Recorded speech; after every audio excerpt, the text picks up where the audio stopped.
Le Chant du Départ, or Song of Departure, heard here, was first performed in July of 1794, on the 5th anniversary of the French Revolution, at which point a year and a half had passed since Louis XVI ended his reign on the guillotine.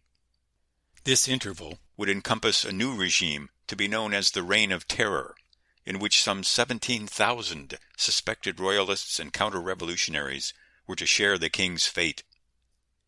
The extreme paranoia associated with this period is well represented by the lyrics of the song, which call upon all segments of the French population to make every sacrifice for their country, from the soldiers going off to fight its battles to the wives and mothers left behind to carry on and raise new conscripts. Within 2 weeks of the song's first performance, the toppling of Maximilien Robespierre would mark the end of the Reign of Terror. But the underlying fear of invasion by monarchist forces intent on stamping out republicanism would live on, fueling another 2 decades of nearly unending warfare.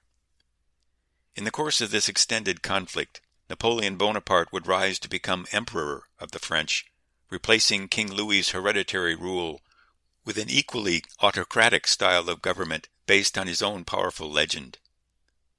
At the outset of his remarkable career, however, he remained a young man of obscure origins and doubtful prospects, all of which would soon change. We proceed now to Napoleon's fateful departure on a campaign that would take him beyond the traditional borders of France and ultimately across the length and breadth of Europe. In October of 1795, some 15 months after the death of Robespierre, the French Republic adopted a new constitution in which the General Assembly, known as the Convention, was reconstituted in 2 legislative bodies modeled on the American Congress: the Council of 500, comparable to the House of Representatives, and the Council of Ancients, comparable to the Senate. At the same time, a 5-member panel known as the Directory was established as an executive body. While the latter represented a clear departure from the unitary executive of the American presidency, it promised to secure additional constraints against the power of individual leaders in a country still very much on guard against the caprices of divine right monarchs. As such, it promised to end the political perils of the Reign of Terror and launch a new era of relative stability. For Napoleon, the new constitution was especially promising, giving him every reason to embrace his adopted country with fresh enthusiasm. Thus far, he had managed to catapult himself from a lowly captain to commander of the Army of the Interior, and been lucky enough to escape the political blowback that had attended his rise. For all of his professional success, however, he had thus far led a remarkably uneventful personal life, which for the most part had been focused on his family and the travails of his homeland Corsica. Less than imposing in stature and physically slight, as a young man he had not been overtly attractive to women, and the self-important intensity of his personality was frequently as much a source of amusement among the members of the opposite sex as it had been among his schoolmates at Brienne. His resulting inexperience in matters of the heart would be evident in his first notable romantic attachment. While serving at Marseille, he became enamored of a girl of 14 named Désirée Clary, the younger sister of his brother Joseph's wife. Despite an 8-year age difference, the two were engaged, and Napoleon took to calling his prospective bride by a pet name, Eugénie. After some 6 months, however, allegedly due to the disapproval of the girl's mother, Napoleon called off the affair in a series of avuncular letters. However, the fact that he had recently met a very different sort of woman may well have had something to do with his decision. In any case, instead of a far younger girl, he would now fall for a woman 6 years his senior. Her name was Rose Beauharnais, and she too had experienced firsthand the turmoil of the Revolution. Born Marie Joseph Rose Tacher de la Pagerie in the French colony of Martinique, she first traveled to France in 1779 to take part in an arranged marriage to Alexandre Beauharnais, a member of the aristocracy who went on to serve with the French army in the War for American Independence. During the French Revolution, Beauharnais was named President of the National Assembly and later became General-in-Chief of the Army of the Rhine. His high-born background would catch up with him, however, during the Reign of Terror. Arbitrarily accused of failing to mount an adequate defense against the Austro-Prussian invasion at the border stronghold of Metz, he was imprisoned in March 1794, and despite his wife's efforts to plead his case with officialdom, he was sent to the guillotine in July. Indeed, for her pains on his behalf, Rose Beauharnais nearly shared his fate, and after spending some 3 months in prison herself, she escaped execution only upon the fall of Robespierre. In the months that followed her release, with the help of influential friends, notably a fellow prisoner and socialite named Teresa Tallien, she took part in the salon scene that once again flourished in the capital, and it was during this period that she met General Bonaparte. By this time, the reinstated hero of both Toulon and 13 Vendémiaire had become the toast of Paris, and it is not difficult to imagine a scenario in which Madame Beauharnais orchestrated their first meeting. Her son, Eugène Beauharnais, then a teenager, had requested of the young army commander the return of a sword previously confiscated under a general disarmament order, and when Napoleon consented to its return, the boy's mother came to express her appreciation. Exactly what transpired during this meeting is the stuff of romantic novels, but clearly Napoleon took an immediate interest in the refined yet resilient woman who presented herself on this occasion.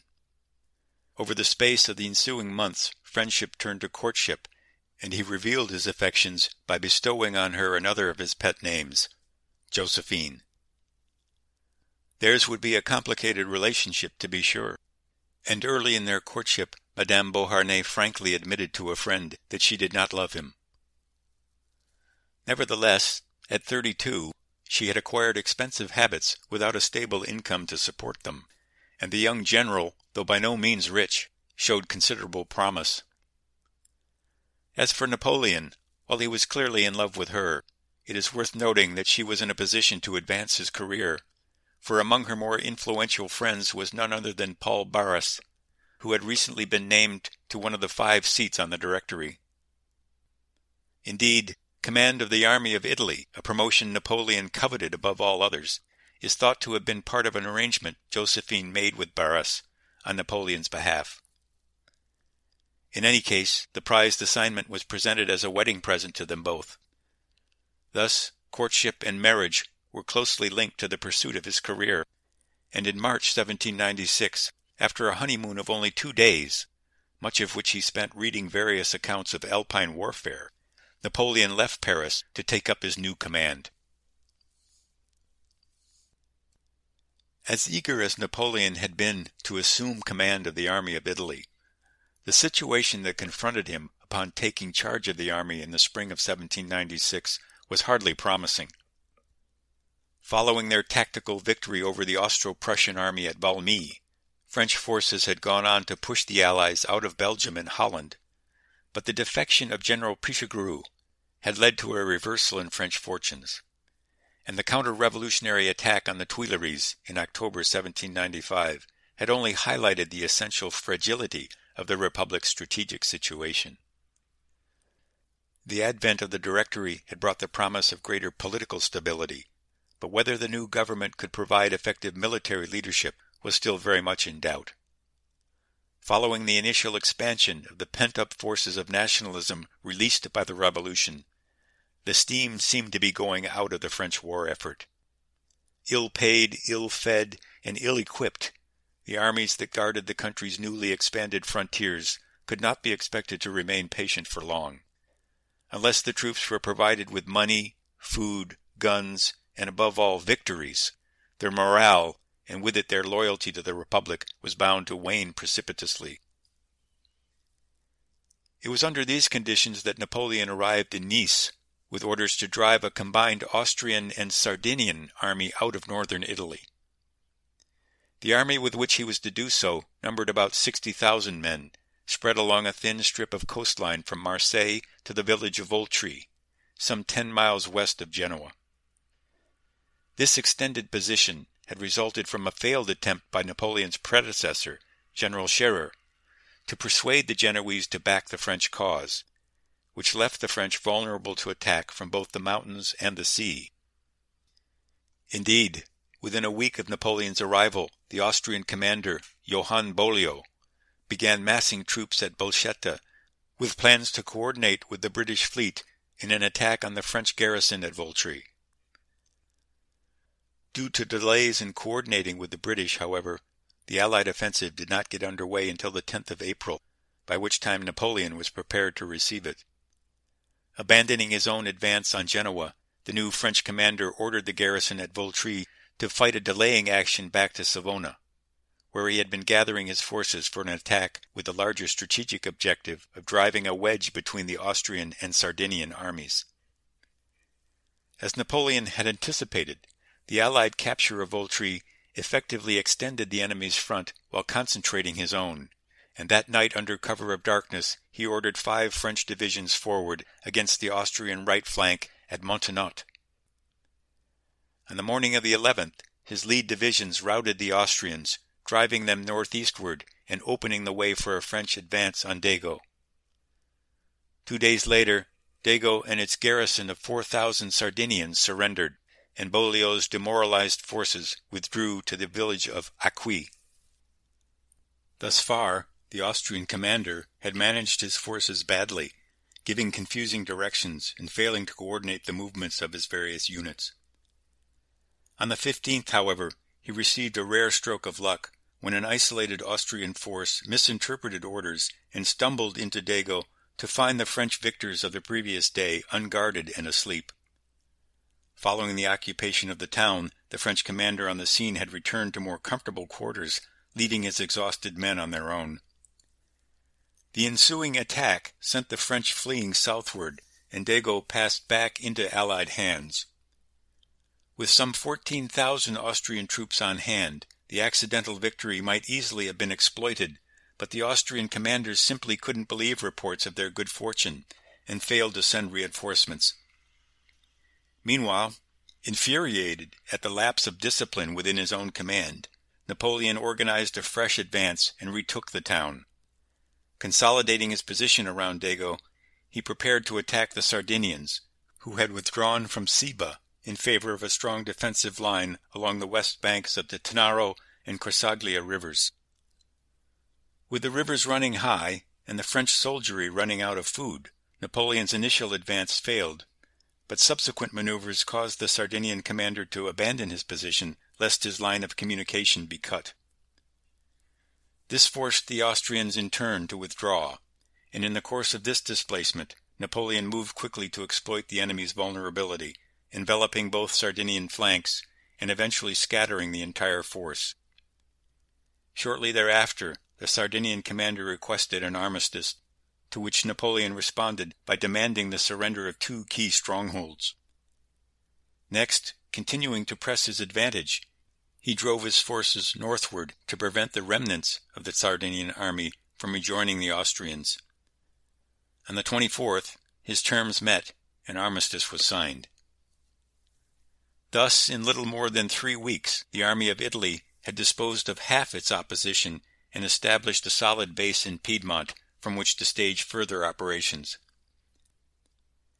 Scarcely pausing for breath, Napoleon now turned his attention back to the Austrians, who had withdrawn eastward, crossing to the north side of the Po River and destroying the bridges in their front. Feinting toward Valenza, he ordered his main force downstream along the south side of the river, and after capturing several large boats, forced a crossing at Piacenza on the 7th of May. The next day, the Austrian left flank was driven back to the vicinity of Pizzighitone, and Bollio began withdrawing further eastward. Late the following day, one of Beaulieu's advance units ran into a French outpost near Codogno, and suddenly flashes of musket fire lit up the darkness. Riding forward to investigate, the French divisional commander, General La Harpe, was accidentally killed by his own men, and as the enemy continued to press forward, the leaderless French troops fled in panic. For the Austrians, an opportunity now offered to drive the French into the Po, but again, as at Dego, the commander on the scene failed to seize the moment, contenting himself with having put a scare into the French. The next day, in the absence of an enemy attack, Napoleon recovered the lost ground and resumed his advance. Now it was Beaulieu who was in peril, for unless he moved quickly he was in danger of being cut off from his base at Mantua, in which case all of northern Italy would likely be lost. Racing eastward, he fell back on Crema, seeking to establish a new defensive line east of the Adda River. At the village of Lodi, on the west bank of the river, his rear guard covered the approaches to a wooden bridge some 200 yards long, while on the eastern end of the bridge 16 guns stood ready to prevent the enemy from crossing. With their own troops still occupying the town, however, the Austrians made no preparations to destroy the bridge. Thus, on the morning of the 10th of May, Napoleon arrived outside Lodi, even as his troops were driving the Austrian rearguard through the village. Hurrying forward with his artillery, the French commander took part in shelling the enemy positions on the eastern bank of the river in an effort to prevent the bridge from being destroyed. At the same time, the Austrian guns on the opposite shore commenced a murderous fire, preventing the French from crossing. Sending a cavalry unit upstream with orders to find a ford and flank the enemy position, Napoleon awaited the arrival of fresh troops, and bringing up more guns, continued to pound the enemy position. Then, with the sun low in the sky and still no sign of his flanking force on the opposite shore, he gathered some 3,000 infantrymen in the town square, and astride a white horse, delivered a speech calculated to goad the weary men into a reckless assault. He wanted to storm the bridge, he said, but wasn't sure they were up to it. Instead of charging as a unified mass, they would likely hesitate, stop to fire their guns, and in the end be repulsed. For the young commander, who appeared boyish even on horseback, the speech itself was a gamble, yet there was about him an aura of leadership that inspired confidence. Having worked on their pride, Napoleon gave the order for the assault, which went forward amid shouts of "Vive la République!"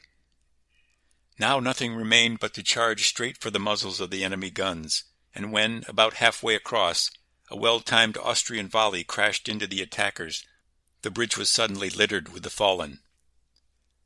At this point, seeing the men falter, a group of French officers, led by General Berthier, rushed onto the bridge to press forward the attack.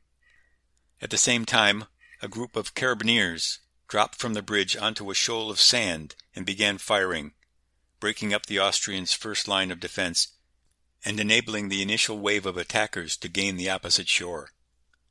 A sharp fight now blew up as the Austrians struggled to bottle up the advance, but it was at this moment that the French flanking force appeared on the enemy's right. Soon another group of cavalry, having swum the river downstream, began to envelop their opposite flank, and with darkness falling and the French fanning out from their bridgehead, the Austrians turned and fled, leaving their guns behind. Though not the decisive victory he had hoped for, Beaulieu had been able to escape eastward, keeping his army intact. The Battle of Lodi would prove an important episode in Napoleon's growing legend. Prior to the battle, the youthful commander had been a distant figure, brilliant but aloof. In his speech to the troops about storming the bridge, however, he had struck a powerful chord, and in the process passed a crucial test, becoming not just a commander, but a leader of men. At one point in the early fighting, he had exposed himself to enemy shell fire to sight several of his own guns, a job normally performed by a corporal. The incident stuck in the minds of those who had witnessed it, and after the battle, the French soldiery began referring to their youthful commander as le petit caporal, the little corporal. Having incited his men to win battles, Napoleon had won their hearts in the bargain. Within a week of the battle, the French occupied Milan, capital of the rich province of Lombardy, where Napoleon set about consolidating his considerable gains. For much of the campaign, his ragged army had been accustomed to widespread looting to make up for the lack of regular army supplies. Through strict discipline, Napoleon managed to bring much of the looting under control, and from the proceeds of the conquered province he paid the troops and undertook a general refitting of the army. The effect on French morale was profound. With money in their pockets and clothes on their backs, the French soldiers for the first time experienced the tangible results of their efforts. No longer forced to steal to provide for themselves, they moved through the streets and cafes of Milan with a newfound self-respect, delighted to find themselves in a city renowned for its beautiful women and high culture. The Milanese, to whom Napoleon's large requisitions were little more than looting on a grand scale, were not nearly so pleased, of course, and a number of local revolts broke out, which the French conquerors put down with a heavy hand. For Napoleon, who had pledged to the local population the eternal friendship of the French, such incidents no doubt marred the triumph of the occupation, but he had fulfilled the wishes of his own government with unimpeachable thoroughness and competence. It therefore came as a shock to learn, during his hard-won respite in the capital of Lombardy, that back in Paris the Directory had decided to divide his army. General Kellerman was to be given joint command of the army of Italy with orders to take over the pursuit of the Austrians, while Napoleon was to undertake a lesser campaign against Tuscany and the Papal States.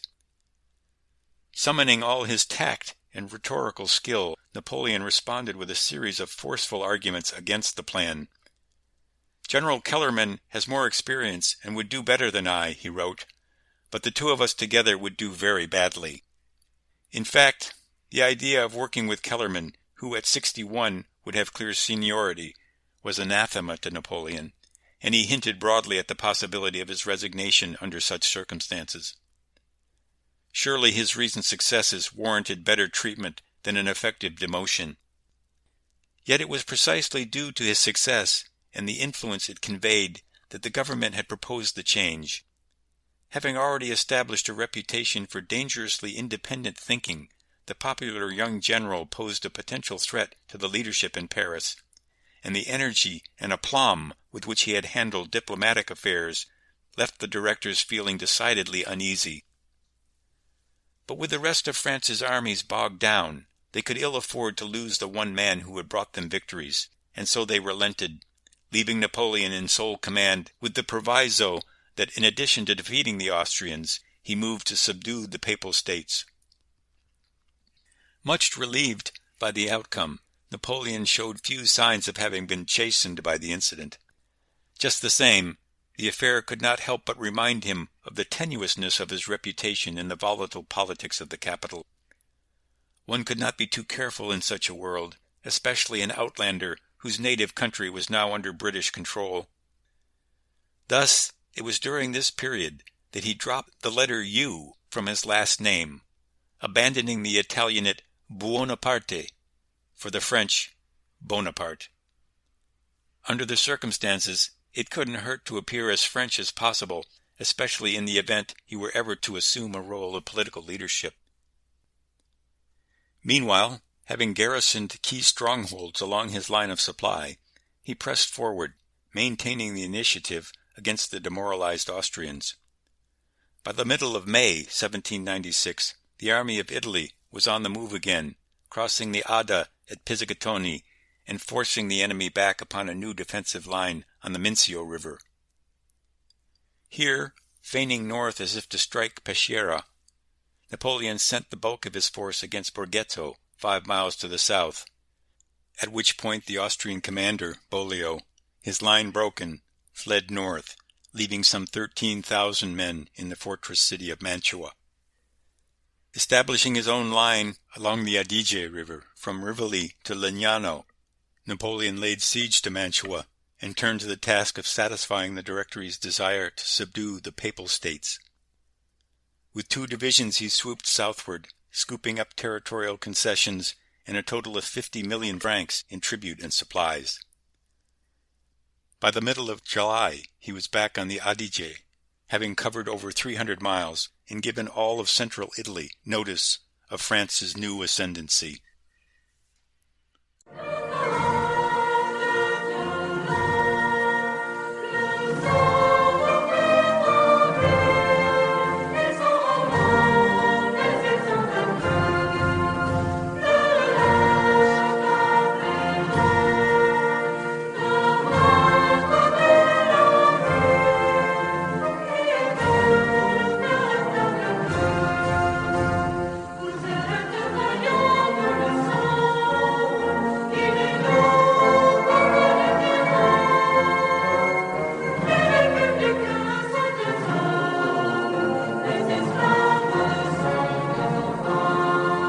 La République